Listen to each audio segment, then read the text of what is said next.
اهلا بيكم. خلاص نويت الاحرام؟ بس خد بالك انت لسه ما حددتش انت هتحج على انه نوع. الحج انواع، المفرد والمتمتع والقارن.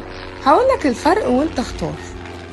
المتمتع ده اللي ناوي يحج ويعتمر، هيعمل العمرة الاول وبعدين يتحلل من الاحرام ويعيش حياته طبيعي، وبعدين اول ما يجي وقت الحج يحرم تاني من مكانه، وبعدين يروح يمارس الحج مع الحجاج.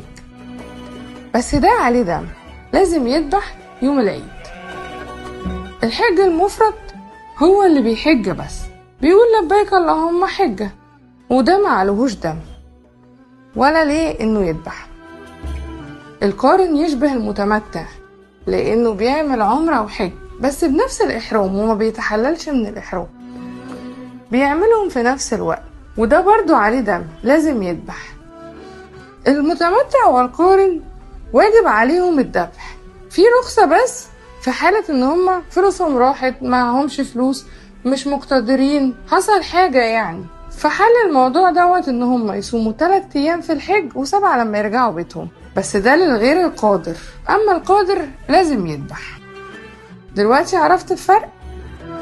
انت اختار، ولازم تنوي وانت بتنوي الاحرام نوع الحج اللي انت هتحج عليه، وتبتدوا تلبية من اول ما تنوي الاحرام. الرجال تعلي صوتها بالتلبية والنساء تسمع بس اللي جنبها. هسيبكوا تلبوا ونتقابل في الفيديو الجاي في اول مكان هاخدكوا فيه في الرحلة حول المناسك. استنوني.